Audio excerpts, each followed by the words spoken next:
Welcome to the Financial Fun Podcast with your host, Tammy Johnston.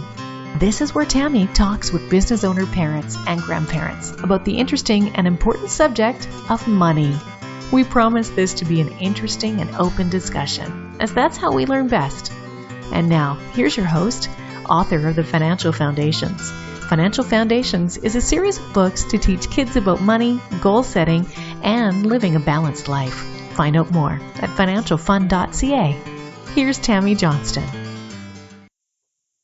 First things first, I would like to thank all of my listeners that have subscribed and reviewed my podcast and invite you to subscribe and review if you haven't yet. I appreciate you helping us to get the word out and making financial literacy a safe and welcoming subject for kids and adults.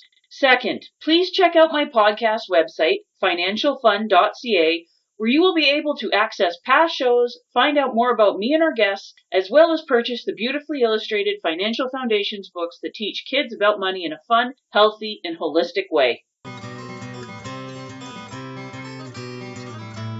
Hello again, and thank you for joining us for the Financial Fun Podcast. Today our guest is the lovely Brenda McSween. Thank you for joining us, Brenda. You're welcome. Thank you for having me. So how are you enjoying your summer so far, dear? You know what? So far, so good. It's been nice we went on vacation for a couple weeks, and now we're home and back on track. Yeah. So why don't you tell our guests a little bit about what your business is and what you do? So Parenting Foundations is my business that I started about 3 years ago. And I started it because I really wanted to bring the fun back to parenting. My motto is that providing parents with the tools that they need to have a happy and well-rested children. So the goal of Parenting Foundations is to increase your parenting toolbox and to really meet you where you're at and help you from there. And that's really, really important. I'm lucky as my daughter is older now and pretty self-sufficient, but I know that there was definitely some challenging times when she was younger and not sleeping, and mom and dad were both exhausted, and you're like, okay, what in the world do you do? Yeah, and that is why I really went into the sleep part, because I have 20 years of experience in working with kids and families before I became a mom. And then I was up every 45 minutes to hour and a half, and I'm like, this is not okay. So, really figuring out ways that I can help others was awesome. Yeah, I'm so glad that there's people like you. And what is your family situation, Brenda? So I have a lovely situation, actually. I have a little guy. His name, he's 4 years old, and his name is Simon. He will be 5 actually in September. And we were blessed with him a year after I got married. And when I got married in 2010, I was really lucky to be able to be included in a family of, there's my husband, and he has 2 wonderful boys. And his wonderful boys have become mine, and they are now 16 and 21. Oh, really cool. So you got to kind of walk into a ready-made family with the teenagers and stuff, and then have your own little one. Yes, we used to joke about the fact that we had one in diapers, one that was becoming a teenager, and one that was graduating high school. We used to joke about that quite a bit. Yeah, you totally covered the range of parenting all at once. All at once. So when people ask me, can I deal with teenagers? I'm like, oh, can I deal with teenagers? Yeah, not a problem, not a problem. The only thing that you're missing out on is the hormone swings of teenage girls. Yes, because I do have the 3 boys. So yeah. That's something I'm glad I don't have to deal with at my house. It's all good. You deal with whatever came your way, dear. You do. And I actually had the pleasure of working with many young women when I was working out in the field, and I feel for you, my dear. Well, I'm actually really lucky. I know that my daughter is awesome, and I love her to pieces, and she's really great. But yeah, just totally sometimes seeing those hormone swings, and it's like, oh man, how do you deal with that? Come here, Mom will give you a cuddle while you cry, and you don't know why. Yeah. So, well, we're going back and thinking about when you were a kid. When did you first realize that money was an issue? Money was a thing that you needed to be paying attention to? I would have to say I was almost in my teenage years.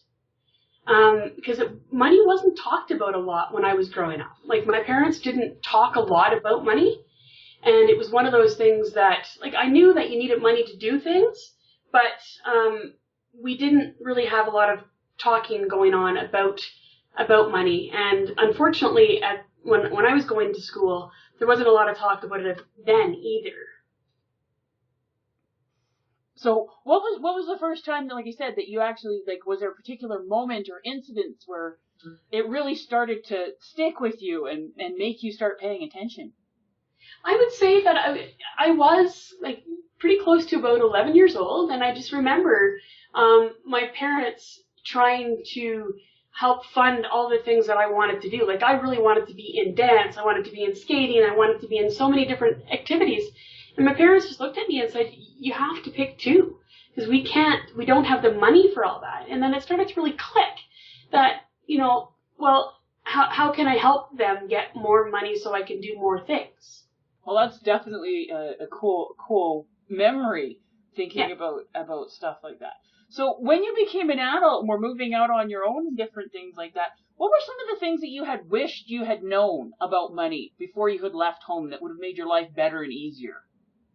Well, it would have made my life a lot better if I had known from a young age the importance of investing, the importance of really trying to make my money grow. Instead of thinking that money grew on trees, it would have been nice to know how money really did grow. Yeah, that's definitely a big one, because your situation growing up was very common, and I have to say still is very common. Like, money is a more taboo subject than sex. Yeah, you know what? I would agree with you. I do think that you are correct on that, because nowadays people are more open to talking about sex and reproduction and all that stuff, but you don't talk about money. No, you don't. It's considered impolite. And I'm going, that makes no sense whatsoever. Like, it affects absolutely every part of life, and most kids are like, oh, well, I want to be buying this toy or whatever. Yet, like, with you wanted to be in all these different activities. And it's not just a shortage of money, or even a shortage of money. One of the things that blows my mind when I see all these parents that have more than one kid, and they've got their kids in, like, even just 2 activities each, they never see one another, because all they're doing is chauffeuring from one activity to another. It's true. It's true. But but talking about money, like, we want our kids to grow up and know about their health and be able to take care of themselves and make decisions and that. But we shelter them from the conversation of money, which affects absolutely every aspect of their lives. That's true. We do. And I think it's important that you're having these podcasts and talking about it a lot more, because it really needs to open people's eyes that we do need to be talking about money a lot more. And to be honest with you, it's actually opened my eyes a great deal, just having the friendship I have with you. And so that has helped me start the conversation at an early age with our youngest. Well, that's good. Thank you. You're making me all blush here. Good. But yeah, that's why we do this stuff, because, like, I love talking about money. It's just like talking about anything else, and I'm going, well, that's the way that we learn, and it's not so much that there's any hard or fast rule. Like, I was out visiting with clients last night, and they moved from Ontario, and they weren't able to sell their house when they moved, so they rented it out and stuff. But now it's not being rented, and they're trying to decide, well, do we try and find new renters, or are we going to try and sell it, or what? And then they're asking, well, should we be buying a property here? What do you think? And I'm going, well, first question I have for you is, are you really excited about real estate? And they say, well, what do you mean? I said, because you can make or lose money doing pretty much anything. And I've seen people be very successful with real estate. I've got a great client and beautiful, wonderful friend. They have 400 doors because they love real estate and they love doing all this stuff. And I've seen people that thought they could go into real estate because that's where all the money's to be made. That's where all your financial people say, and the rich dad, poor dad, and that's how Donald Trump got rich. You need to do real estate. And they lost everything because they didn't get into it because they loved it and wanted to learn about it and deal with it. They just going, okay, this is a way I can make money and I'll force myself to do it. It's having the conversations so that the kids can learn, and adults, that you can be successful doing anything and you can be a failure doing anything. It's how do you go about doing it and learning about it and paying your dues and being excited. It's true. It's true. Like it's you have to be passionate about it, and the more passionate that you get about it, and the more you teach kids, the more they're actually going to be it's going to be forefront in their mind. And I think that it's essential. And I think you can start it at a very young age. Yeah, totally started at a young age. Like, one of the things that I always started doing with Ayla is whenever we would go out shopping or anything, or she wanted to buy a toy, she's had an allowance since she was very, very young. And then so I would help her go through it. Like, when she was really young and she didn't know how to read price tags and stuff, and I go, okay, you want this thing? Well, okay, how much money is that? Okay, and then we'd have her count out, how much money do you have? Do you have enough to look after this? And then we also had to teach her about GST, the gouge and screw tax. Yes. And then, so she'd go through, well, okay, I don't have enough money for that, so I'm going to have to save up for a little bit more for it. Or, oh, I can have this instead because I've got enough money for that. And even like those little steps there, it builds their confidence and it teaches them how to ask questions and evaluate. One of the things I'm most proud about my daughter is she is really good with handling her money. Like, she is not frivolous at all. She figures out what she wants well in advance and saves up for it. And she is really, really good. And I'm like, oh man, if I was pretty good with money, but nowhere near the skill level that she has. Good. Yeah. And like you say, like when you start young, like, you know, when we're out, like when Simon and I are out shopping or doing our thing, he's at that age where he wants everything for sure. You know, like he would like to come home with 10 toys. But talking to him about the fact that we need money to do it, and being able to discuss with them a little bit more about what money is and how you can earn it, is great. And now he comes home and he asks to do things to help out so he can get more money. Because we talk about how chores help out and how you can do some chores around the house to make some more money. So he'll come and he'll do that. And he's not 5 yet. So it's definitely a teaching tool. And the other thing too is in the importance of teaching kids why we work. Why does mommy have to work? Why does daddy work? And, you know, talking about the fact that we need to make money so that we can pay for things. That wasn't a discussion that really happened a lot when I was younger. Like, yeah, you clued into it, but it wasn't a discussion where you sat down and actually talked about it. And I think it's important that we do that for sure. Yeah, and it makes it, there's so many kids, because like I said, our generation for sure, very, very few families ever discuss money. In fact, it was very actively not brought up, where now we're having the discussions because like on Facebook and Twitter and all the things, you see the list of like 25 things I wish I'd known before I graduated high school, or 50 things and all this stuff. I've seen a lot of those lists, and the money ones come up. They make up at least 25% of the list. Like, there's things like, oh, I wish I'd learned to cook and stuff like that because eating out's expensive, but I wish somebody had explained to me how credit card works or how to balance a checkbook and those things. And these are the kids that are like, okay, I've just made it into college, or I'm like 22. It's not like some cynical 40-year-old. These are ones who are going, man, I wish I had known these things. Because then when they get into trouble or they have questions and stuff, they feel ashamed and afraid and embarrassed to be asking because, well, that's an impolite subject. Yes. Yeah.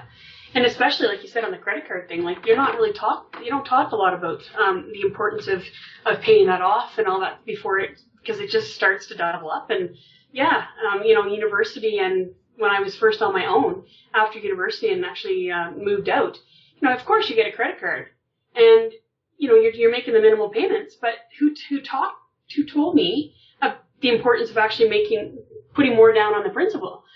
Mm-hmm. It was something I had to learn, and I had to learn it quickly on my own. And thank goodness I did. But there's lots of people that don't and end up into a great deal of debt due to it.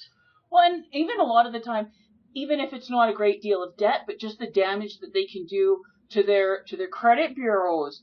And why is it important to have a good credit rating and stuff? Because more and more employers are running credit checks on their potential employees. Some of them are looking for, no, I want the employee with the best credit. Some of them are looking for the ones with the worst credit because they're trapped and they'll put up with a lot more stuff from me. There's university programs and stuff that you can't get into if you've got bad credit. And the risk of identity theft all over the place. Like, I know of some parents that were getting collection agency calls on like their 4-year-old because somebody had stolen their kids' information and went and gotten a mortgage. Oh, wow. Oh, yeah. Like the things that can be done. And it's just, people are so unaware, and then we're sending our kids out into a world that's becoming more and more financially complicated, and we're sending them out like with barbecue sauce in a bear country. Yeah, it's true. Like, and hopefully, things like your podcast and your books and stuff will really help people understand the importance of this conversation. It needs to get started pretty soon. I know, like, with my 4-year-old, he's learning. We're teaching him, and we've learned from our other boys the important things that we have to teach. And one of the things that I learned a few years back now was how that in schools and stuff, they're not doing as much, like writing a check. I was flabbergasted. One of my very first tenants in my place out in High River, he was, I won't even say what occupation he's in, but he was very educated, and he was doing he's awesome at helping people and doing things for others. And he ended up not being able to write a check correctly because he was never taught. I just can't understand that. Like, and so where things are at these days, like, you don't have to write checks as much. So people don't even think of those simple things, like writing a check, learning how to do it properly, and, making sure that you keep your credit card information close to your heart, and don't pass out that information. Like, those are things that are just not being taught. Well, yeah, and thinking of that, like when thinking about teenagers and stuff now, and they're not quite understanding the privacy aspect, because with social media, you're supposed to be open about everything, and there's so much stuff that is getting stolen. Like, people are figuring out by going through people's Facebook posts and be able to put together the information so that they can figure out, well, what are the secret questions so that I can get into your online banking and all of this stuff. And are our kids even going to know what checks are? Because they're pretty much obsolete. Like, there's so many bank accounts that I've seen, like, my younger clients getting that are checking accounts, but they don't have checks. Yeah, and that's true. Like the game is constantly changing, and if we're not having it, like, everybody thinks, okay, well, I need to sit down and make it like a classroom situation to be teaching my kids. And I'm going, no, it's like literally making it a part of your everyday life and just paying attention to those opportunities. Like, when my daughter and I would pick up the mail and stuff, and we get like the NMAX bill or the Shaw bill and stuff like that, I would open it up and show her to her, and I would explain to her, like, Mom and Dad have to pay the NMAX bill because this is what puts the power on, so we can turn on the lights, and I can make you dinner, and you have power for your computer and things like this. And then the Shaw provides with the phone and the internet, and explaining to her how the basics of this stuff works. Like, this is what it takes to run the household, and like you were talking about earlier, this is why Mom and Dad have to work. Yeah. And all those types of moments, what I refer to them as is like teachable moments. There's so many moments in a kid's life that are teachable. And in adults. Yeah, in adults for sure. But you don't have to sit down, like you say, and have a structured conversation. It's just like those teachable moments. So when those things happen, and you're able to actually engage your child in a fun way, those are things that they're going to learn. So start this conversation about money at an early age. Then you're going to be setting them up for success as an adult. So having the two older boys, like, you've got one that's a legal adult, he could even go to like drinking and gambling down in the States, and another teenager, a young one. How are you noticing the differences on how they look at money, and are your older boys interacting with Simon at all with the money and stuff? Like, how are you seeing the different dynamics with the three very different age groups? Well, I would say that there's not a lot of talk between them about money. Yeah. It's one of those things where I think the two older boys talk a little bit more about it, because our oldest is now just finished his 3rd year of university, and he's starting to talk with our 16-year-old to say, you need to start working, and here's why. It's because you want to start to build up your savings so that when you go to university, you can help the families out. So that, you're not expecting Mom and Dad and the step-parents to foot the bill. You need to step up and do it too, which is nice. Like, it makes it an easier conversation for us to have. And that's one thing that we have done with our oldest, is we tried to make sure that he doesn't feel like he's riding on the school train on his own, like that he's doing it on his own, or that we're going to completely cover everything. He needs to, like, he has learned that he needs to step up, and he's got himself a part-time job. He works hard in the summertime. Like, he goes hard in the summer to build up a savings so that when he goes to university, he has that.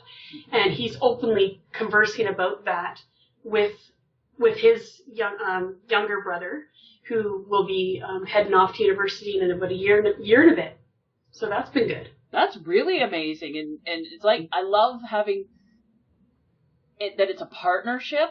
That yes, we're going to help you out, and the other side's going to help you out, but you also need to be actively involved in it. Yes. And that was one thing that we talked a lot about. And, you know, he actually, we're lucky, we're blessed like you are. All of our boys are very conscientious. And so, like, our 21-year-old was like, I don't want you to pay for all of it.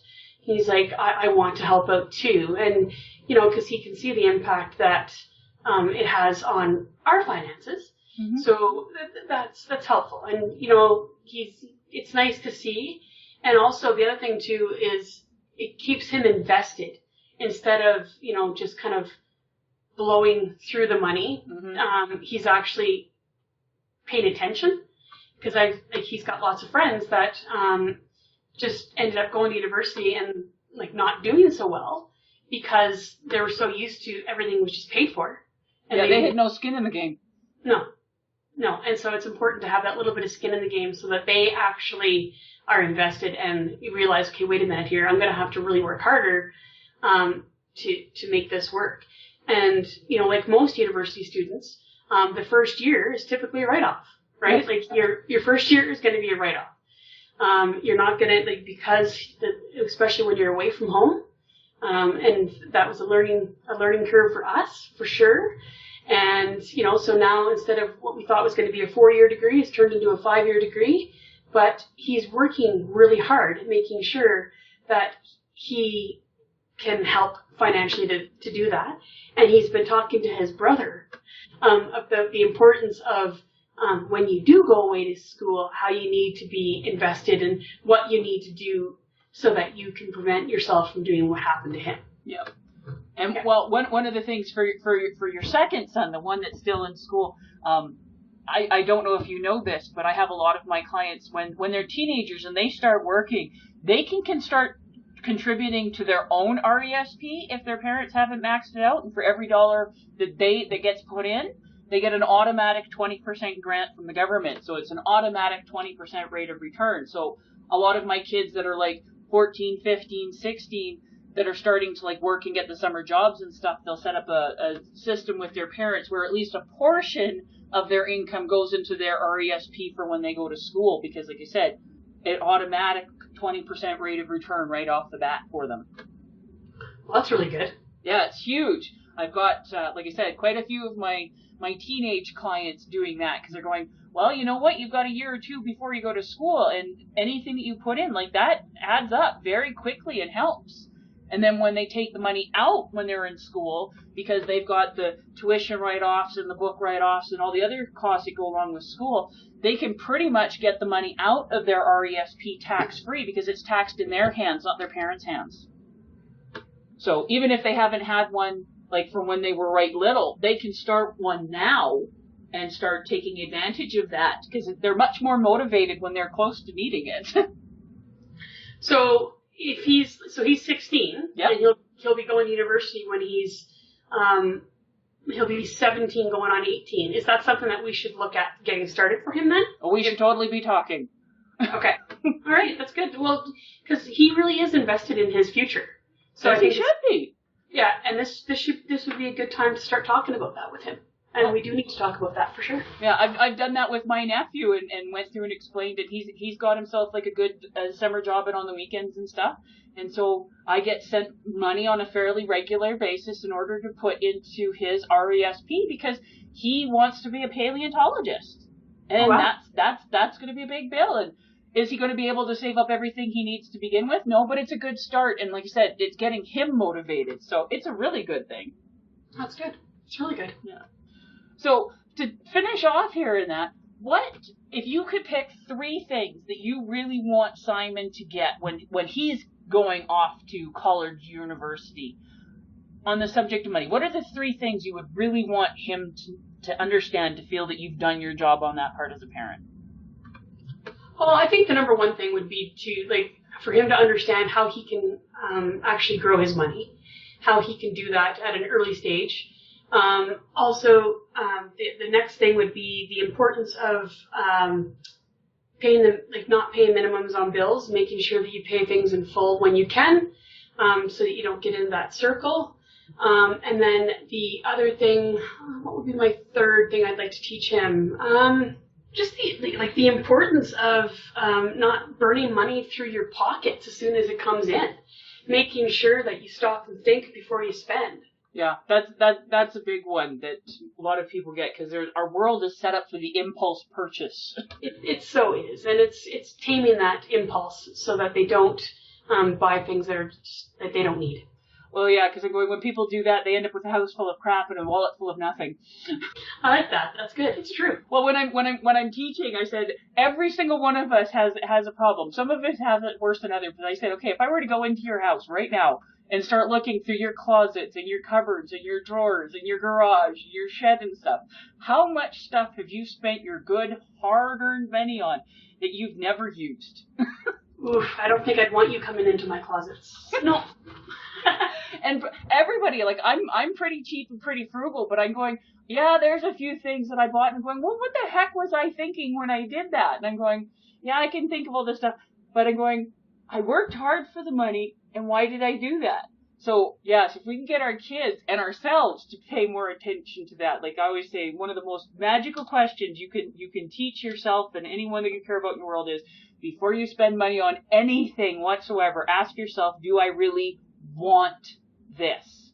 Not need, because need makes it all about scarcity, and then your inner child rebels and does all sorts of stuff, where if you go, do I really want this? Because then you can compare it, okay, well, do I really want this stupid little trinket, or do I want to have more money put into my RESP, or do I want to have more spending money when we go on vacation next year, or whatever it is that they really want? It gives them the power to say yes or no, and then it's their conscious decision rather than an impulsive act. I like that. It's true. I found that it works quite well. Well, yeah. Thank you so much for joining us, Brenda. This has been a great conversation. Well, thank you for having me. Enjoy the rest of your day, my dear. I certainly will.